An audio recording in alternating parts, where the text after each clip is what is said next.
जिसके तीरों से पूरा मुगल साम्राज्य थर्राता था, जिसके तीरों से पूरा मुगल साम्राज्य थर्राता था। राणा पूंजा की शूरवीरता के आगे दुश्मन भी घबराता था। हल्दी घाटी के मैदानों में पूंजा आज भी जिंदा है, जिस्म नहीं लेकिन रूह आज भी जिंदा है। राणा पूंजा, मेवाड़ के लोकनायक। आइए दोस्तों, आज जानते हैं एक ऐसे वीर योद्धा के बारे में जिनके तीरों से मुगल डर कर भाग जाया करते थे।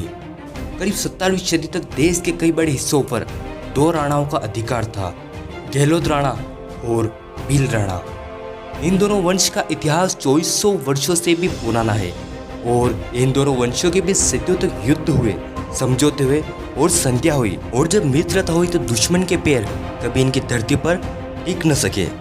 यदि इन दोनों वंशों के इतिहास के बारे में लिखा जाए तो एक बड़ा ग्रंथ भी लिखा जा सकता है। भारत भूमि का इतिहास कीर्तिमय गाथाओं से भरा पड़ा है। यहाँ के गौरवपूर्ण संस्कृति के निर्माण में आदिवासियों का विशेष हाथ रहा है। आइए चलते हैं इतिहास के उसी पुराने दौर में। अकबर मुगल वंश का तीसरा शासक था। वह उस समय का दुनिया का सबसे ताकतवर शासकों में से एक था। मुगल उस समय के सर्वाधिक शक्तिशाली साम्राज्यों में से एक था। मुगलों का शासन भारत में बाबर ने स्थापित किया और उसके पोते अकबर ने मुगल साम्राज्य का विस्तार किया। उस समय अकबर के सामने कई बड़े बड़े राजा महाराजा झुके हुए थे। कुछ राजाओं ने अकबर के साथ संधि व समझौते कर लिए तो कुछ ने युद्ध के लिए हथियार उठाए। लेकिन युद्ध करने वाले कुछ ही गिने चुने राजा थे जिनमें मेवाड़ के शासकों का नाम आता है। उत्तर भारत अकबर के सामने झुका हुआ था। काबुल से लेकर बंगाल तक अकबर का शासन था। उस समय मेवाड़ पर उदय सिंह का शासन स्थापित था। उनकी राजधानी चित्तौड़ थी। अकबर अपने साथ एक विशाल सेना लेकर मेवाड़ पर आक्रमण करने के लिए बढ़ा। उदय सिंह इस बात से भली भांति परिचित थे कि चित्तौड़ की दीवार कमजोर हो चुकी है। मेवाड़ की रक्षा करना अब इन दीवारों से मुमकिन नहीं। चित्तौड़ की रक्षा का जिम्मा जयमल पत्ता और किला पर आया। अकबर अपनी सेना लेकर चित्तौड़ पहुंचा। वह 6 महीने तक किला भेद न पाया और एक दिन अकबर की बंदूक की गोली जयमल को लगी, जिससे जयमल की एक टांग ने काम करना बंद कर दिया। किले के भीतर एक अलग ही माहौल था। बाहर अकबर की सेना खड़ी थी।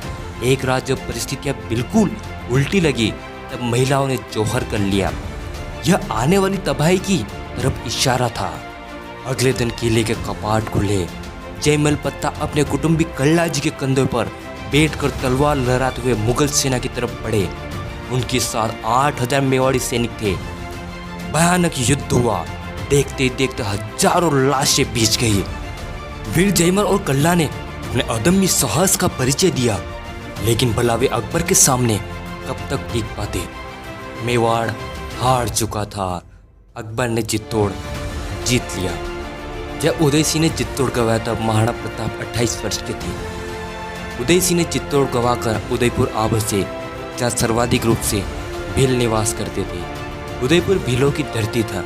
यह क्षेत्र राजा दोवा व भील के राज्य के नाम से जाना जाता था। करीब 12वीं सदी तक यहाँ भील राजाओं का शासन स्थापित था। स्थानीय मान्यता के अनुसार 1559 में उदा खराड़ी उदयपुर के राजा थे। 1559 में उदयपुर पर उदय सिंह ने शासन स्थापित कर लिया। गुहिलोत और भीलों के मध्य कई लड़ाइयाँ हुई, लेकिन धीरे धीरे मित्रता भी बढ़ती गई। उदय सिंह के पुत्र महाराणा प्रताप ने भील गणतंत्रों के साथ अच्छे संबंध स्थापित किए। अधिकांश समय वे भीलों के साथ ही रहा करते और युद्ध अभ्यास करते। भीलों ने महाराणा प्रताप को कीका नाम दिया, क्योंकि भील अपने पुत्र को कीका ही कहकर पुकारते हैं। उदय सिंह ने जगमल को राणा बनाया, लेकिन सरदारों ने महाराणा प्रताप को ही राजगद्दी पर बिठाया। अकबर फिर आधमका। चित्तौड़ जीतने के लगभग 10 साल बाद अकबर ने फिर से मेवाड़ पर हमला करने की रणनीति बनाई। 1562 में आमेर राज्य में कछुआ व उइमेड़ाओं के मध्य कई विवाद हुए। नौबत यहाँ तक आ गई कि उनमें युद्ध छिड़ गया। तत्कालीन समय मानसिंह आमेर का राजा था। उसने अकबर के साथ संधि कर ली और कछुआओं ने मुगलों के साथ मिलकर मेड़ाओं को कुचल दिया। अब मानसिंह की नज़र महाराणा प्रताप के मेवाड़ पर थी। मानसिंह ने मेवाड़ का साथ छोड़कर अकबर की गुलामी स्वीकार कर ली। अकबर के विजय अभियानों का नेतृत्व मान सिंह ही कर रहा था। मान सिंह ने काबुल, उड़ीसा, बंगाल, बिहार पर विजय प्राप्त करी। इतना नहीं, काबुल विजय अभियान के दौरान अकबर का भाई विरोध में उतर आया, लेकिन मान सिंह ने काबुल जीतकर अकबर को सौंपा। मान सिंह के पिता भगवान दास थे, जिन्होंने अकबर की संधि को अन्य राजपूत राजाओं तक पहुंचाया। जब उदय सिंह चित्तौड़ हार गए, तब उन्होंने रणथंभौर के किले का शासन सुरजनहाड़ा के सुपुर्द किया हुआ था। तब अकबर, भगवान दास, मान सिंह व मुगल प्रमुखों ने सुरजनहाड़ा को भी अपनी तरफ मिला लिया। अब रणथंभौर का किला भी अकबर के अधिकार में हो गया। इसी तरह जोधपुर व बीकानेर के शासक भी अकबर के साथ जा मिले और महाराणा प्रताप अकेले पड़ गए। यूँ कहें कि अकबर के सामने मेवाड़ को छोड़कर पूरा राजपूताना झुक गया, नहीं झुके तो केवल महाराणा प्रताप। अब युद्ध होना तो जायज़ था और महाराणा अकेले रह गए। कई राजा जो अपनी आन बान और शान का हवाला देते थे, अब वे मुगल दरबार में सर झुकाए बैठे थे और इसके बदले मिले थे उनको ऊंची पदवियां और धन दौलत। लेकिन स्वाभिमानी महाराणा प्रताप कैसे अपना सिर झुकाए। अब महाराणा प्रताप अकेले पड़ गए, कौन देगा उनका साथ। तब उन्हें एक ऐसे राजा की याद आई जो अरावली पर्वतमाला का राणा कहलाता था। वह भील राणा थे। दरअसल अरावली की इन पहाड़ियों में सर्वाधिक रूप से भील निवास करते थे। अफगान और मुगल सब तोड़ सकते थे, लेकिन अरावली की इन पहाड़ियों में रहने वाले भीलों द्वारा बनाए गए चक्र रूपी सुरक्षा कवच को नहीं तोड़ सकते थे। भील स्वतंत्र होते हैं, उन्होंने कभी किसी की गुलामी नहीं करी। भला महाराणा प्रताप के संकट के दिनों में भीलों से ज्यादा सहायक कोई और नहीं हो सकता। महाराणा प्रताप ने अपने विश्वास पात्र सैनिकों को भौमट के शासक के पास भेजा। दरअसल भौमट उस क्षेत्र को कहा जाता है जहाँ सर्वाधिक भील निवास करते हैं। यह क्षेत्र भील राजाओं का क्षेत्र रहा, एक ऐसा क्षेत्र जो कभी किसी के सामने झुका नहीं। यह एक पहाड़ी इलाका था जहाँ भील आबाद थे। भौमट कभी भील राजा राणा दयाल दास के नाम से जाना गया, तो वहीं कभी राणा हरपाल भील के नाम से। जब महाराणा प्रताप के सैनिक भौमट पहुंचे, तब भीलों ने उन्हें बंदी बना लिया। उन्हें भौमट के राणा के पास ले आए। उन सैनिकों को कहा गया कि यदि महाराणा प्रताप को यदि भीलों की सहायता चाहिए तो वे खुद चलकर भौमट आए। जब महाराणा प्रताप को इस बात की खबर पता चली तो वो अपने कुछ सिपाहियों को साथ लेकर भौमट की तरफ बढ़े। यह क्षेत्र पहाड़ी क्षेत्र था और बड़े हिस्सों पर जंगल मौजूद था। महाराणा प्रताप जैसे ही भील क्षेत्र में आए, तभी एकाएक उन्हें भीलों ने चारों तरफ से घेर लिया और उन्हें कैद कर भौमट के राणा के पास ले जाया गया। भौमट केवल मेवाड़ के लिए ही महत्वपूर्ण नहीं था, अपितु मुगलों के लिए भी बेहद ज़्यादा महत्वपूर्ण था, क्योंकि मेवाड़ तक पहुंचने के लिए मुगलों को भौमट पार करना था। लेकिन भौमट भीलों का गढ़ था और भील मुगलों को अपने क्षेत्र में नहीं घुसने देते। इसलिए अकबर के एक प्रमुख सेनापति भौमट पहुंचे। जब वे भौमट क्षेत्र में आए, तब भीलों ने मुगल प्रमुख को बंदी बना लिया और उन्हें भी भौमट के राणा के पास लाया गया। भौमट के राणा कितने महत्वपूर्ण हो सकते हैं, इसका अंदाज इस बात से भी लगाया जा सकता है कि मेवाड़ और मुगल प्रमुख दोनों ही भौमट के भील राणा के पास सहायता लेने पहुंचे। और वे जिस राणा के पास सहायता लेने पहुंचे थे, उनका नाम था राणा पुंजा भील।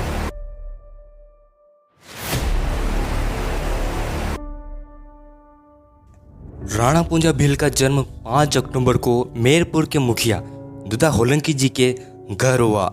पुंजा की माता का नाम केहरीबाई था। स्वच्छंद वातावरण में पले बड़े पुंजा ने कभी किसी की गुलामी नहीं करी। वे एक शेर की भांति जंगलों में घूमते, जहाँ पग पग पर खतरा था। गांव में शेर और इंसान की लड़ाई आम बात है। कभी शेर इंसान पर हमला बोल देता तो कभी इंसान शेर का शिकार करता। राणा पुंजा के क्षेत्र में जंगल था जिसमें आदमखोर शेर रहा करता था, जिससे आम लोगों में भय का माहौल था। तब पुंजा भील अपने कुछ सिपाहियों को साथ लेकर रात भर उस आदमखोर शेर का पीछा करते रहे और आखिरकार पुंजा ने आदमखोर शेर पर काबू पा ही लिया और उसे बंदी बना लिया। पुंजा की बहादुरी का अंदाज इस बात से भी लगाया जा सकता है कि उस दौरान कई बाहरी आक्रमणकारियों ने उनके राज्य पर आक्रमण किए, लेकिन फिर भी वे भौमट को गुलाम नहीं बना पाए। राणा पुंजा के यहाँ मेवाड़ और मुगल प्रमुख सहायता प्राप्त करने के लिए आए हुए थे। मुगल प्रमुख ने राणा पुंजा को ढेर सारा धन दौलत, हीरे जेवरात देने की पेशकश की। इतना ही नहीं, मुगलों ने भीलों को ढेर सारा स्वर्ण देने की पेशकश की, इतना स्वर्ण कि सभी भील मालामाल हो जाए। तब महाराणा प्रताप ने स्थिति को भांपा और बप्पा रावल की तलवार राणा पुंजा के समक्ष रखकर मेवाड़ का साथ देने को। दरअसल बप्पा रावल और भीलों का इतिहास बेहद पुराना है। जब बप्पा रावल 3 वर्ष के थे तब वे और उनकी माताजी जंगलों में भटक रहे थे। वे असहाय थे, उन्हें सहायता की आवश्यकता थी। तब उन्हें भील सरदारों का सहयोग मिला और बप्पा ने ओगड़ा पनारव के देव और बाली राजाओं के साथ मिलकर अरबों को खदेड़ा। देव और बाली भीलों के पूर्वज थे। राणा पुंजा को अपने पूर्वजों पर बेहद ही गर्व था। उन्हें सोचा कि वे भी पूर्वजों की तरह ही मेवाड़ का साथ दे, लेकिन एकाएक उनके दिमाग से ये ख्याल उतर गया और मेवाड़ की एक दूसरी छवि उभरी, क्योंकि कभी मेवाड़ भीलों के शासन का क्षेत्र था। वागड़ के राजा मांडलिक थे, जिनके समय ईडर एक प्रमुख नगर था। उन्होंने एक गोहिल बालक को अपने राज्य में पनाह दी। वह बालक भील शासक राजा मांडलिक के राजमहल में रहकर ही पला बढ़ा। इतना ही नहीं, राजा मांडलिक ने उस बालक को कुछ जंगल और पहाड़ दान में दिए। लेकिन हुआ क्या, वह बालक जब बड़ा हुआ तब उसने वागड़ के राजा मांडलिक की हत्या कर दी और खुद राजा बन गया। इतना ही नहीं, मेवाड़ पर एक समय राजा केरवा भील का शासन स्थापित था, जिसे गुहिलोतों ने हड़प लिया। दरअसल जिस समय मेवाड़ के महाराणा प्रताप भमट के राणा पुंजा भील के पास सहायता लेने पहुंचे, तब भील और गुहिलोतों के संबंध बेहद ही खराब थे, क्योंकि 1530 ईस्वी में बांसवाड़ा के राजा बादशाह भील की हत्या जगमल ने कर दी। इसलिए भीलों में आक्रोश था। इतना ही नहीं, कोटा के संस्थापक कोटिया भील की हत्या देत सिंह ने, डुंगरिया भील, कुशला भील, राजा मंडिया भील, मांडलगढ़ आदि के किस्सों ने राणा पुंजा को अंदर से झंझोड़ दिया। फिर राणा पुंजा को वो दिन याद आए जब मेवाड़ पर भीलों का शासन स्थापित था, जब सिकंदर ने ग्रीक शासक मिनांडर के जरिए भारत पर हमला किया। उस समय के सिवी जनपद के भील शासकों ने मिनांडर को भारत में प्रवेश ही नहीं करने दिया और सिकंदर की सेना को वापस लौटकर जाना पड़ा। लेकिन तत्कालीन परिस्थितियां कुछ और ही थी। गुहिलोत और भीलों के बीच संबंध अच्छे नहीं थे, भला वे महाराणा प्रताप का साथ क्यों दे। लेकिन सामने महाराणा प्रताप थे, जिनका लालन पालन भीलों के बीच ही हुआ था। महाराणा प्रताप भीलों की देख रेख में ही पले बड़े थे। भीलों ने महाराणा प्रताप को कीका नाम दिया था, क्योंकि भील अपने बच्चे को कीका कहकर ही पुकारते थे। राणा पुंजा ने तत्कालीन दुश्मनी को भुलाकर महाराणा प्रताप को यह वचन दिया कि सभी भील मेवाड़ यानी अपनी मातृभूमि पर किसी भी बाहरी आक्रमणकारी को नहीं आने देंगे। आखिरकार महाराणा प्रताप ने अरावली के राणा को मना ही लिया। इस युद्ध में पठान सरदार हाकिम का सूरी ने महाराणा प्रताप का साथ दिया, क्योंकि पठान और तुर्कों के मध्य विवाद था। मुगल सेना की एक कमजोरी यह थी कि वे पहाड़ियों में युद्ध करने के लिए प्रशिक्षित नहीं थे। वे मैदानी इलाके में युद्ध करते, जहां वे ऊंट पर तोपें लाद कर लाया करते थे। इस कमी को दूर करने के लिए मान सिंह ने प्रमुख भूमिका निभाई। आमेर के मान सिंह ने मांडलगढ़ किले में मुगलों को प्रशिक्षण दिया। मांडलगढ़ कभी भीलों का गढ़ था। राजा मंडिया भील ने मांडलगढ़ किले का निर्माण करवाया। राजा मंडिया भील के बाद यह किला सुनासा हो गया। किले में मान सिंह ने महाराणा प्रताप के विरुद्ध मुगलों को प्रशिक्षण दिया। मान सिंह ने मुगलों को युद्ध करने के लिए तैयार किया। महाराणा प्रताप की तरफ से युद्ध करने वालों में से प्रमुख राणा पुंजा, हकीम का सूरी, भीम सिंह डोडिया, रामदास राठौड़, रामशाह तोमर, भामाशाह, ताराचंद और बीदा झाला थे। वहीं अकबर की तरफ से मान सिंह के नेतृत्व में सैयद अहमद खान बारहा, सैयद हासिम बरहा, जगन्नाथ कछवाहा, गियासउद्दीन अली, आसफ अली, माधो सिंह कछवा, मुल्ला काजी खान, राव लोहकण और मीतिर खान प्रमुख थे। मुगल सैनिक मेवाड़ की तरफ अग्रसर थे। उस दौरान महाराणा प्रताप शोक में डूबे हुए थे, यानी उस समय कोई भी मेवाड़ी हथियार नहीं उठा सकता था। इसी का फायदा मुगलों ने उठाया। और वे मेवाड़ पर आक्रमण करने के लिए तेजी से बढ़े। लेकिन मेवाड़ तक पहुंचने के लिए मुगलों को भीलों का सामना करना था। उस समय मुगलों के 10,000 सिपाही से भी अधिक सैनिक भीलों के साथ युद्ध के मैदान में आए। जहां भीलों ने युद्ध के मैदान में अपनी बुद्धिमत्ता और चालाकी का परिचय दिया। आखिर पहाड़ी क्षेत्र में भला भीलों से कोई जीत जाए, ऐसा न हो सके। 400 भीलों ने बहादुरी का परिचय दिया और मुगल सेना के 10,000 सिपाहियों को परास्त किया। यहाँ पर एक बेहद ही महत्वपूर्ण उल्लेख करना बेहद जरूरी है। जो मान सिंह हल्दीघाटी युद्ध का प्रमुख नेतृत्व करता था, जिस मान सिंह ने काबुल जीता, जिस मान सिंह ने उड़ीसा, बंगाल, बिहार जीतकर अकबर को सौंपा, उस मान सिंह के नेतृत्व में एक बार पहाड़ी पर भील और मान सिंह के बीच युद्ध हुआ। तब भीलों ने मान सिंह को परास्त कर दिया था और उसे बंदी भी बना लिया था, लेकिन बाद में उसे छोड़ दिया था। लेकिन हल्दीघाटी की लड़ाई में वह अपने साथ मुगल योद्धाओं को लेकर आया था। आखिरकार वह दिन आया जिस दिन हल्दीघाटी का भयानक युद्ध हुआ। दिनांक 18 जून 1576 ईस्वी को मुगलों की विशाल सेना और मेवाड़ी सेना में युद्ध हुआ। दोनों सेनाओं की संख्या के बारे में अलग अलग मत है। कर्नल जेम्स टोड के अनुसार मेवाड़ सेना में 3,000 घुड़सवार और 400 भील धनुर्धारी व मुगल सेना में 10,000 सिपाही थे। वहीं अन्य लेखकों के अनुसार 20,000 मेवाड़ी सैनिक व 400 भील एवं मुगलों के 80,000 सिपाहियों की संख्या बताई गई है। कई जगह मुगलों की 2 लाख की फौज बताई गई है। जून का समय था, भयानक गर्मी का समय। यह युद्ध सवेरे प्रारंभ हुआ। महाराणा प्रताप के नेतृत्व वाली मेवाड़ी सेना अपने मेवाड़ के लिए मरने मिटने को आतुर थी। भला मुगलों के सामने वे कैसे झुके? मेवाड़ जिसने अफगानों व अरबियों को खदेड़ा, भला वो मुगलों के सामने कैसे झुक जाए? एक एक मेवाड़ी के अंदर ज्वाला धधक रही थी। राणा पूंजा भील मुख्य सेनापति थे। राणा पूंजा की टुकड़ी में भील सेना, रोहित गोपीनाथ, जगन्नाथ, मेहता रतनचंद, महसाणी जगन्नाथ, केशव, जिल्ल, सोनियाना के चारण आदि थे जो भील राणा के आदेशों का पालन कर रहे थे। आधे भील पहाड़ियों पर मोर्चाबंदी किए हुए थे और आधे युद्ध के मैदान में अग्रिम पंक्ति में खड़े भील राणा पूंजा के साथ खड़े थे। युद्ध प्रारंभ हुआ। इस युद्ध में राणा पूंजा भील के नेतृत्व में 70,000 भीलों ने मुगलों के विरुद्ध युद्ध किया। भील सेना में 400 से अधिक धनुर्धारी थे, बाकी भाले और तलवार से युद्ध कर रहे थे। जहां बाकी योद्धाओं के पास शरीर पर सुरक्षा कवच था, लेकिन भील अपने सामान्य कपड़ों में थे, अपनी मातृभूमि के लिए जंग लड़ रहे थे। एक तरफ मुगलों की विशाल की सेना थी तो दूसरी तरफ मुट्ठी पर मेवाड़ी सैनिक थे। युद्ध प्रारंभ होते ही दोनों तरफ के योद्धा मारने मरने को आतुर थे। उनके हथियार रक्त के प्यासे थे। जैसे ही पहली मेवाड़ी टुकड़ी ने आक्रमण किया, शुरुआत में ही उस टुकड़ी ने मुगल सेना को भारी क्षति पहुंचाई और उस क्षति की पूर्ति आसफ खान ने करी और उसने पुनः अपने सैनिकों को एकजुट किया। दोनों सेनाओं के मध्य भयानक युद्ध छिड़ गया। हर कोई योद्धा अपनी वीरता का परिचय दे रहा था।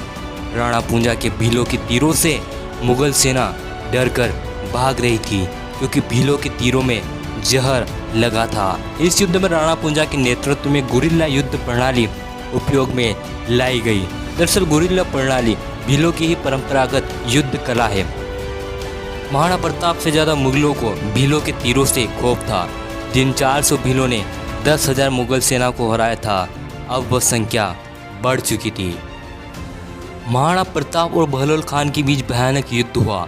बहलोल खान एक ताकतवर योद्धा था, लेकिन भला महाराणा प्रताप के सामने कब तक टिकता? महाराणा प्रताप ने हाथी सरी के बहलोल खान को घोड़े समेत तलवार से चीर दिया। लेकिन थोड़ी देर में परिस्थितियां थोड़ी बदल चुकी थी। तब महाराणा प्रताप तेजी से घोड़ा दौड़ाते हुए आए और उनके घोड़े चेतक ने दोनों टांगे मान सिंह के मर्दाना हाथी के सूंड पर टिका दी। महाराणा प्रताप के घोड़े चेतक के मुंह पर हाथी की सूंड लगाई जाती थी, ताकि सामने वाला असली हाथी भ्रमित हो जाए। मान सिंह महाराणा प्रताप से डर गया। महाराणा प्रताप ने भालों से मान सिंह पर हमला किया, लेकिन वह छिप गया।